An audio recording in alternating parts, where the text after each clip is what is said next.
नमस्कार.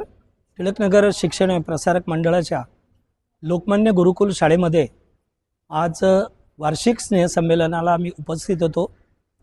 राष्ट्रीय शैक्षणिक धोरण जे संपूर्ण देशभरामध्ये शैक्षणिक वर्षापासून नवीन शैक्षणिक वर्षापासून सुरू होते, ते राष्ट्रीय शैक्षणिक धोरण 10 वर्षापूर्वीच टिळकनगर शिक्षण प्रसारक मंडळाच्या लोकमान्य शाळेने सुरू केलेलं आहे. याचा या ठिकाणी मला अभिमान वाटतो की आपण जर बघितलं की आज महाराष्ट्रामध्ये मराठी माध्यमाच्या शाळा बंद पडत चाललेल्या आहेत. झपाट्याने विद्यार्थी संख्या कमी होते आहे, परंतु दुसरीकडे खऱ्या अर्थाने विद्यार्थ्यांचा केवळ अध्यापनच नव्हे तर विद्यार्थ्यांचा शारीरिक, मानसिक, भावनिक आणि खऱ्या अर्थाने सर्वांगीण विकास हा कसा केला जाईल आणि या दृष्टिकोनातूनच वेगवेगळे उपक्रम राबवित आज लोकमान्य गुरुकुल शाळेने खऱ्या अर्थाने उंच भरारी घेतलेली आहे.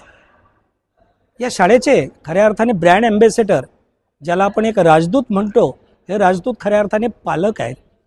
कारण शाळेची निवड ही पालकांसमोर आज मोठी समस्या आहे आणि या डोंबिवलीकर पालकांनी लोकमान्य गुरुकुलची निवड करून त्यांच्या पाल्यांचं भविष्य उज्ज्वल केलेलं आहे.